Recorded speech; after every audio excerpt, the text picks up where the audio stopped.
I got rug burn yesterday, or rope burn, from that right there.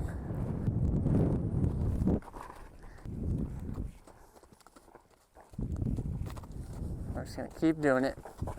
And I'm just gonna follow him if he goes to run. All right, welcome to another video. Today, I'm gonna be working with this Colt gunner again, but it's really windy today. And it's cloudy and overcast. And so what I kind of want to illustrate, I guess, is that you can't go into every session thinking your horse is exactly where you left him the day before, because different weather affects them. Whatever happened to them in their pen that day affects them. So it's kind of like you got to work with your horse where they're at. You can't just come in with a list and do exactly what you want to do on that list. You got to see where they're at mentally and then go from there. So I'm just going to start by, I'm going to lead him around just a little bit and then do some hindquarter, forequarter yields, and just kind of see where he is with that.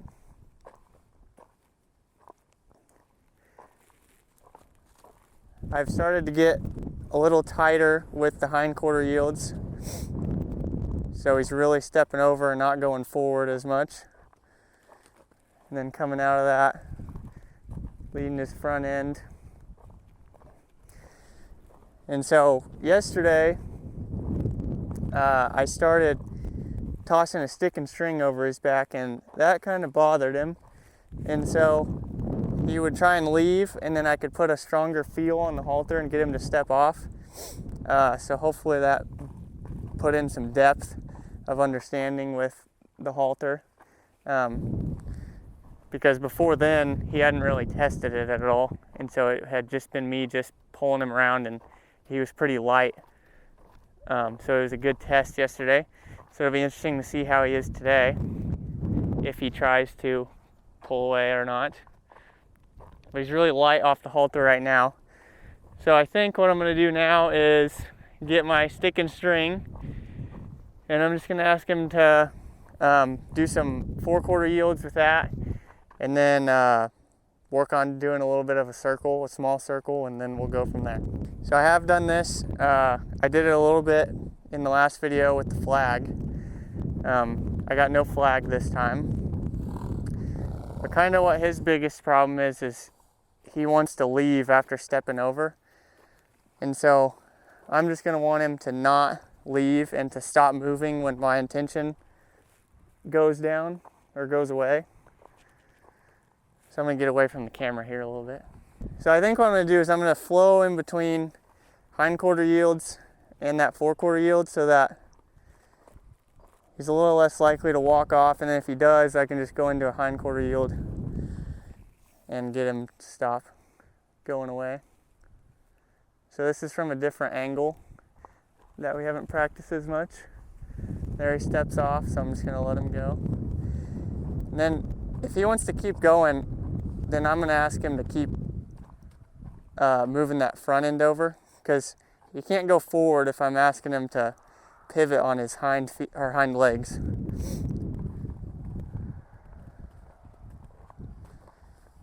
So that's good. He's pooping. That kind of helped to get him to stop. But at this point, it's just kind of whatever works, and then it'll just start clicking in their mind. That's what they're supposed to do.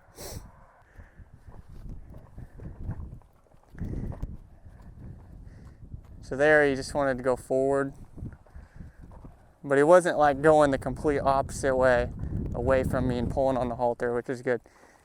And he is a lot lighter off of the stick, which is very good. This angle is kind of new, so he's a little hung up there, but then he came through it good. So I'm just going to kind of block him when he wants to go forward there.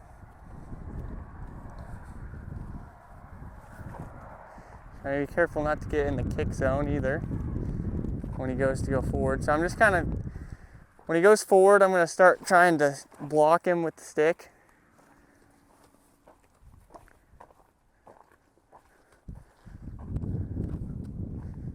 There. And if you saw right before he did that last step over, he started licking and chewing. So he had got bothered, and then he got less bothered. And so that kind of explains why it was such a smooth stop when my intention went away that time, is because he relaxed.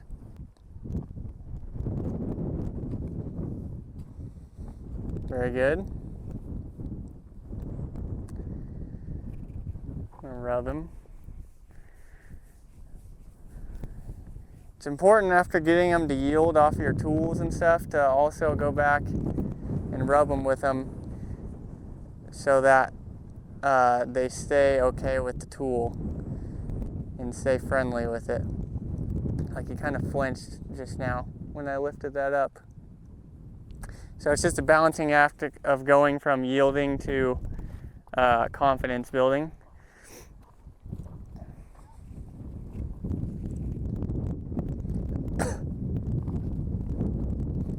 Step through that a little quick, so I'm going to keep asking him to yield until he does it slowly and controlled. So that's better. Then he wants to go forward. I'll stop him. And then I'm going to try not to pull on him unless I start to get behind him where I'm in his kick zone, because I don't want to be there. But I'm going to try and block him with the stick rather than pulling him back towards me, because that's just going directly opposite of what I'm wanting to do, which is him stepping off that way.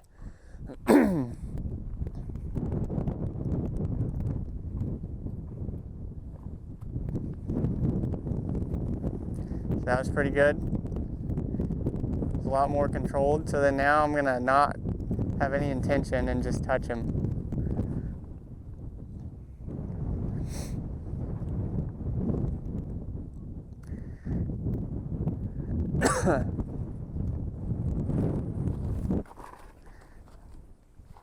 So the wind definitely has got him feeling a little fresh. So what I'm going to do is start moving him around in a circle, because he's just a little too weary of everything.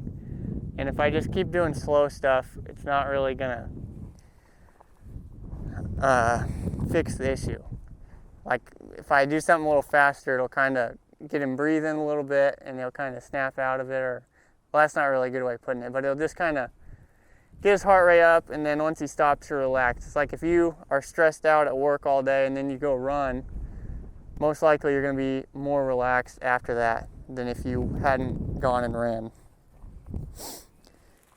And so, when I'm first getting him to go in a circle, I'm going to point, and then I'm going to start waving this stick.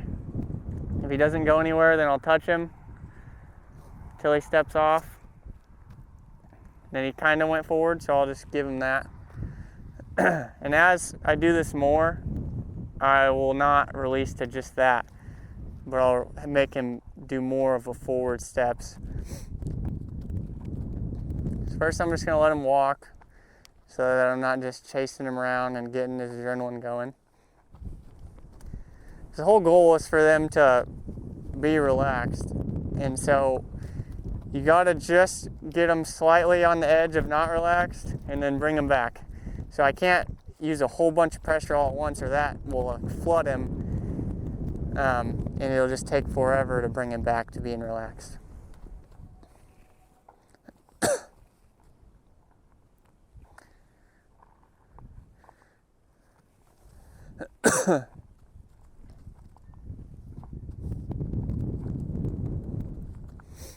Now he knows this string is on here, and he is pretty weary of the string still.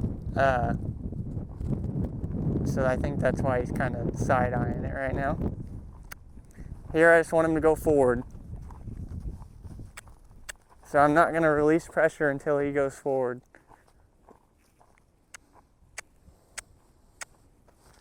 There.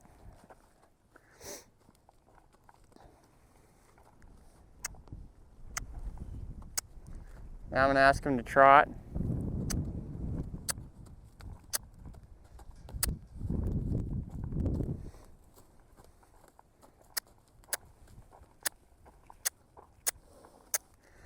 And if he starts to drift, I'm not really going to pull on him a whole lot. I'm just going to kind of go with him, because I don't want him to learn to just pull on that halter all the time. And eventually I'll either work him on a post or use a lariat rope and put it on his head, because that will kind of fix any problems of him pulling away while circling. But I just don't really need to do that right now, because that would be too much pressure on him and he'd probably flip over. So I got to get him okay with steady pressure more before that. So right now I'm just going to drift with him, and he's doing pretty good anyways. It would definitely be easier if I was in a round pen rather than a square pen that's pretty big. So a smaller round pen would be ideal. But he's doing pretty good. He's not really heavy on the halter, which is good. So when I switch directions, I'm going to point the other way, and then lift the stick and wave it. And then my trot cue is to cluck.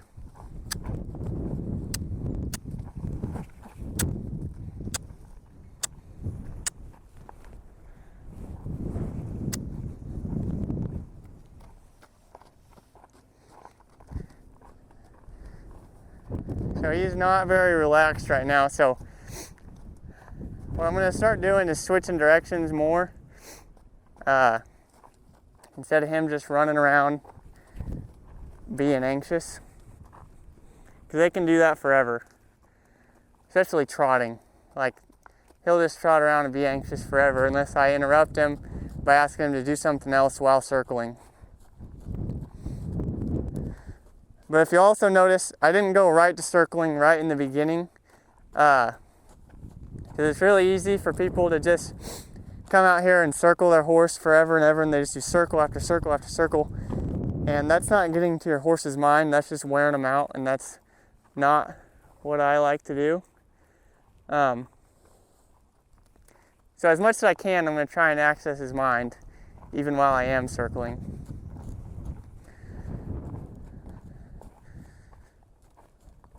So once he goes around here forward for a little while, then I'll ask him to change direction.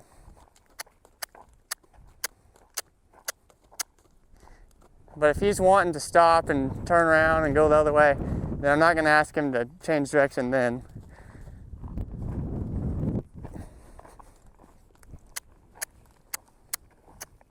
Like right there, if I would have changed direction with him, then that's teaching him he doesn't have to go in the circle when I want him to, and that he can just do whatever he wants and turn whatever he wants. So what I'm going to do is when he gets on the other side of this, then I'm going to change his direction away from where he keeps stopping at. So right here, so I'm going to point, then lift my stick, and then cluck, kind of guide him. And if he's not changing directions, I'm just going to work my way down that rope until I'm closer and make it a little easier of an answer for him.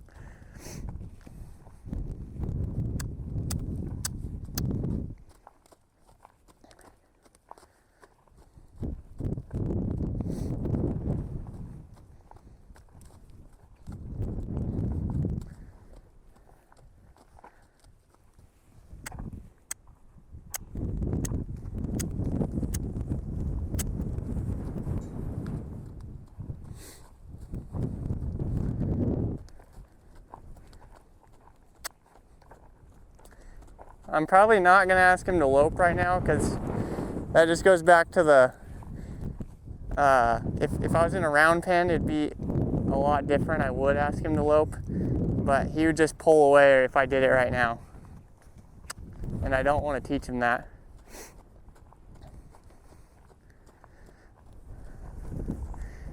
You want to avoid teaching them bad habits and try to teach them good habits. So he looks more relaxed now, so I'm going to stop him there, kind of look at his hindquarters, and eventually that'll become a cue to stop, and then I'm going to pull him in here.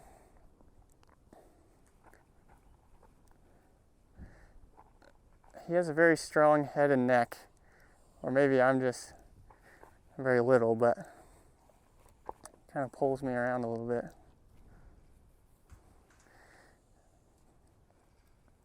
So I'm just going to hold there. I have been, when he does that, kind of stepping off to the side to make it easier, but he's going to kind of have to learn.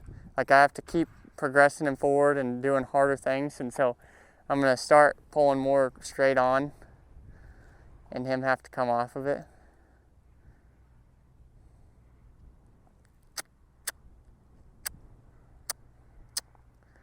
And then eventually, once he's a little more gentle with stick and string, I can teach him to come off of it, and I can use the stick and string on his hindquarters, and that means come to me. But he kind of needs to learn to come off the steady pressure alone first.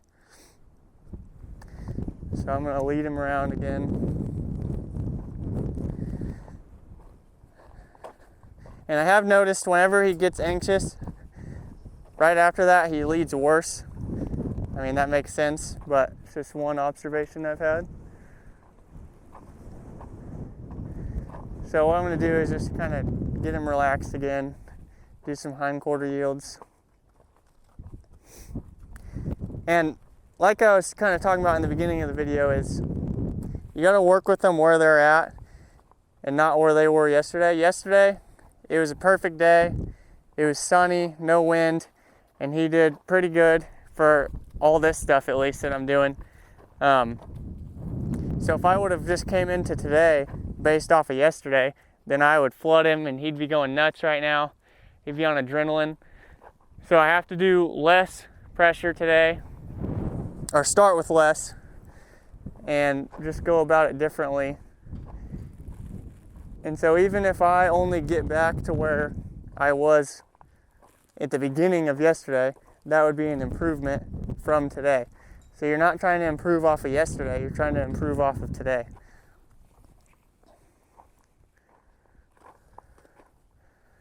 So that was good. So now I'm gonna come back over here and I'm going to try and rub him with the stick and then see how he does with me tossing the string around.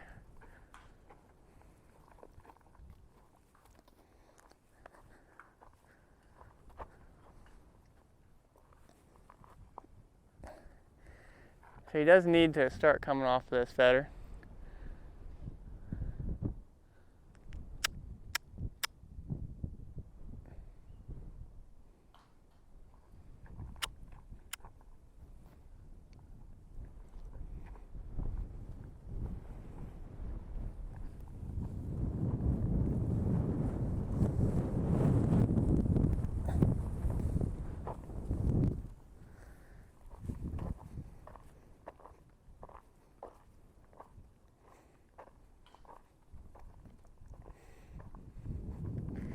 So I'm gonna go now to another confidence thing. So if he tries to leave, I'm gonna stop him. He has no reason to do that. He needs to match my energy and read my intention and be okay with my tools. So all I'm doing is rubbing him. And I haven't whacked him at all with this. He just is not really a fan of the string. It's not really the stick, it's the string. Like, I can wave the flag, which is the stick with a plastic bag on it, and he does not care. As you guys have seen in the other videos, but he's not a fan of this string one bit. And so what I'm going to start with actually today is tossing the lead rope over him, because then that takes the stick out of the equation.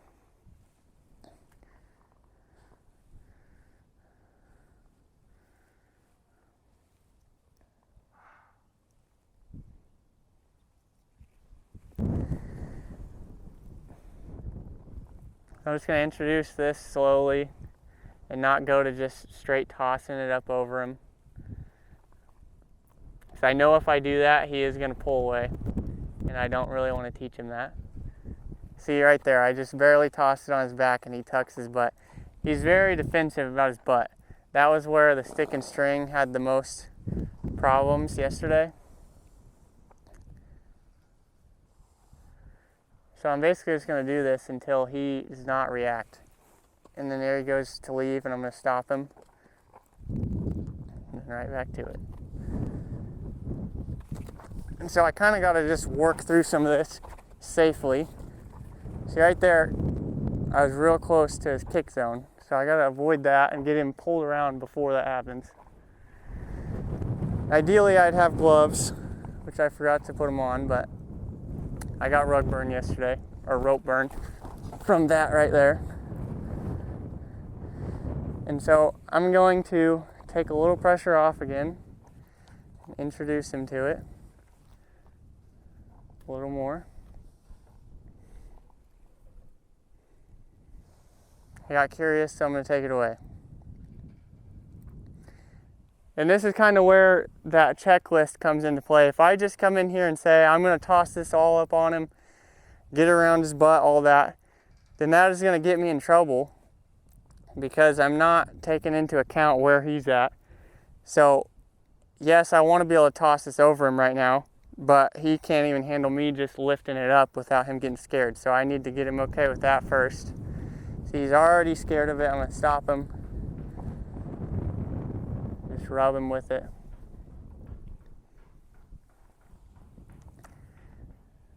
And then toss it on his side.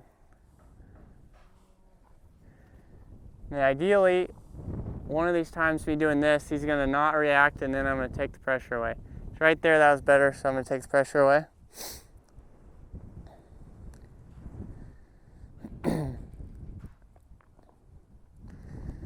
And come back to it.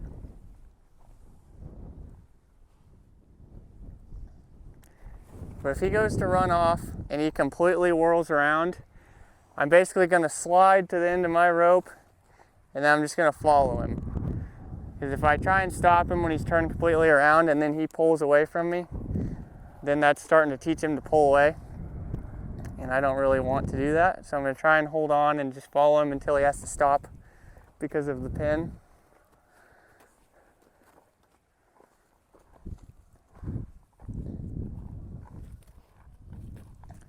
And so if I go at this a couple more days, and he's still doing this, I'm probably going to make a smaller pen with panels, and I'm going to just keep tossing it on him until he stops running off, because I'm having to stop him now so he doesn't learn to pull away from me, but then that means I'm taking away the pressure of the lead rope coming on. So we're not really doing what we need to do. So if I was in a smaller pen, I could just keep tossing this and not have to worry about him pulling away from me. I just have to make sure I don't get nailed. That was better.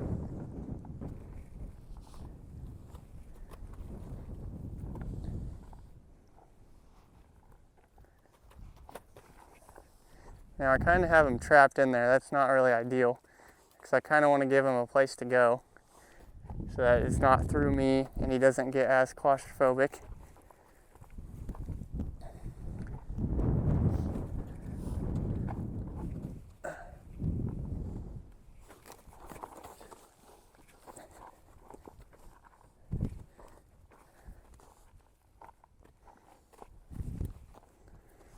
I think I might go to the stick and string here in just a minute so that I'm not having to be as close to him. And I think that might make things a little easier. He's going to be just as scared of it, but I just need to avoid him running into me.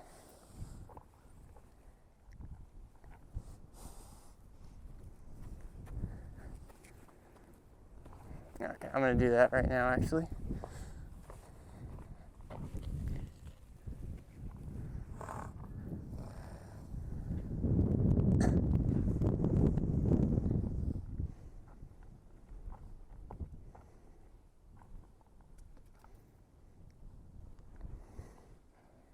And so normally you'd think a lead rope would be less pressure, but he's more okay with this. I think because it's less of a toss motion. It's me just kind of laying it on there. And so I'll show that on this other side so you can see better. But I'm just kind of introducing it, and it's less of a toss, and so he's less scared of it.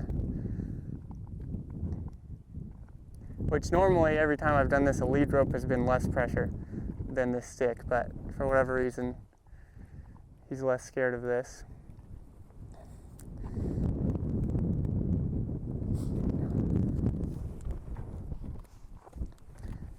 So here I'm gonna let him move in a circle, and I'm just gonna keep tossing this up there Now if he tries to really pull away, then I'm going to stop him. But see there, he stopped. So that's what I wasn't achieving when I was stopping him, is being able to apply the pressure over and over until he stops.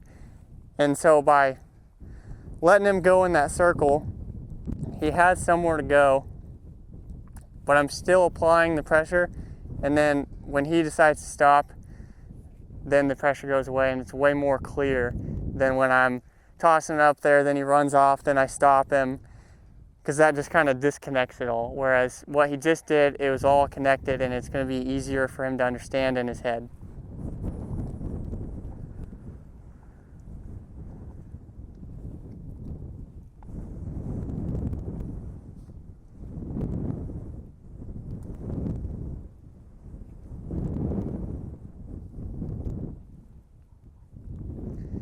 So his butt is definitely the most tense place. So I'm going to be very careful not to overdo it back there. I'm just going to be okay with that on that side for right now.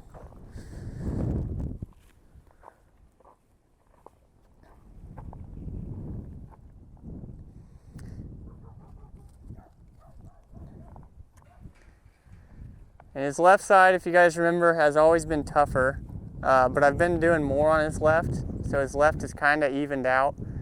But I think with this tools, he's probably slightly more scared of it on his left. I don't know that for sure, but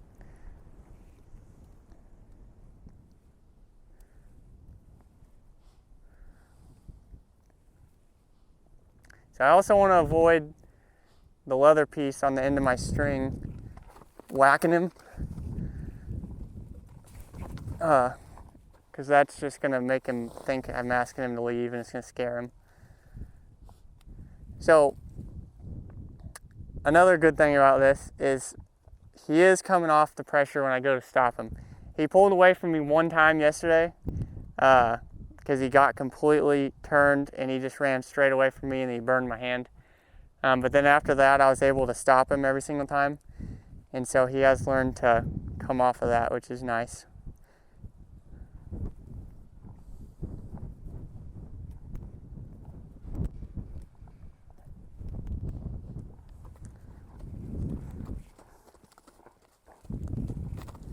I'm just going to keep doing it. And I'm just going to follow him if he goes to run. Good. And then he stopped. He still flinched there. But that was better, so I'll stop. Now yesterday when I did this, it wasn't a problem until I got to his butt. But like I said, it's a whole different day. It's windy. He's had a different day mentally. And so I can't just go based off of yesterday. I have to adjust day by day and see where my horse is at.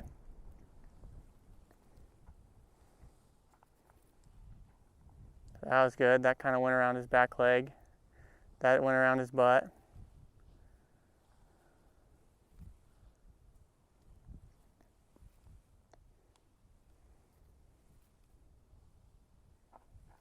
That was good.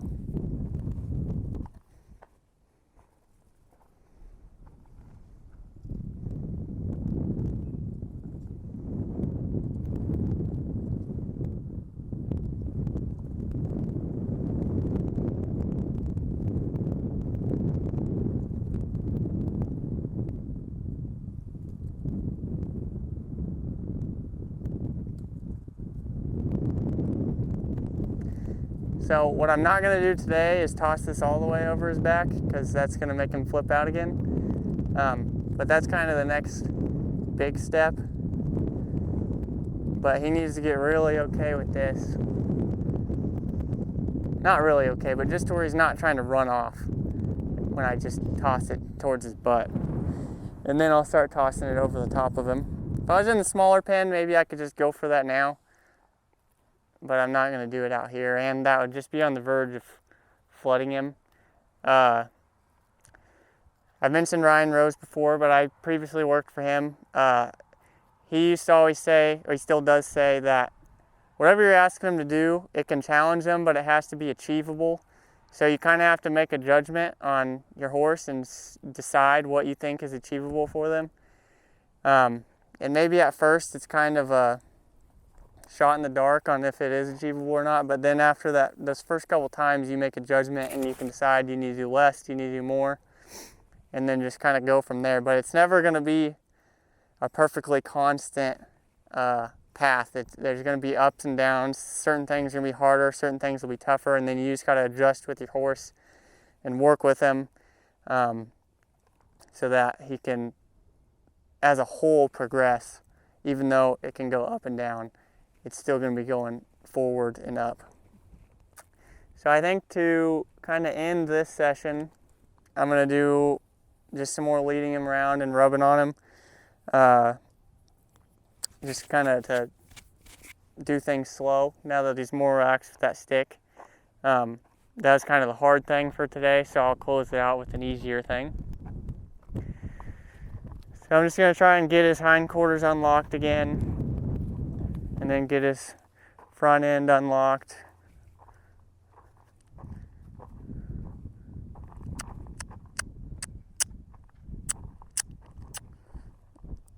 So that's where the biggest problem is his front end.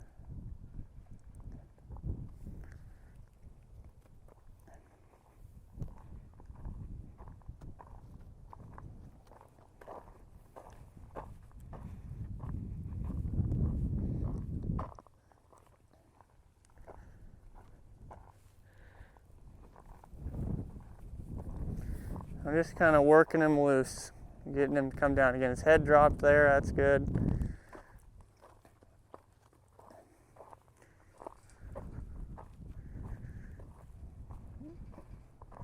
There, he stepped off a little better coming out of that. Now I'm just going to rub on him. I didn't really mess with his legs that much today, so I'm not really going to try and push that. But his feet are starting to get longer. They don't really need trimmed yet, but they will be soon, so I'm going to have to start really getting him okay with touching his legs and grabbing them and picking them up and stuff. But today is not the day to do that. But he's always been more okay with me than my tools, for the most part. At least once I got past his head, like touching him was. Like basically when I got to his neck, he let me touch him everywhere. Now I haven't touched all the way down his legs yet, but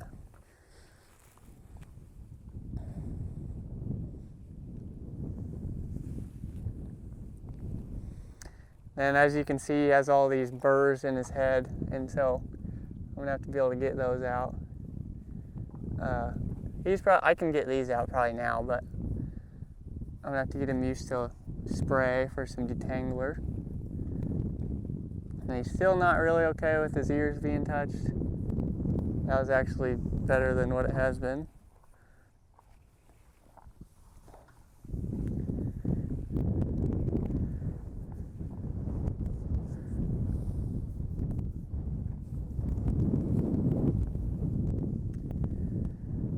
But he's still a little bit high-headed a little bit, so I'm just going to kind of lead him around, but you guys don't need to watch that. So I'm going to go ahead and end the video there, but I hope that you guys were able to understand the concept of working with your horse where they are that day, and even moment to moment, and not just going based off of your list and your agenda, and you got to read them and work from there.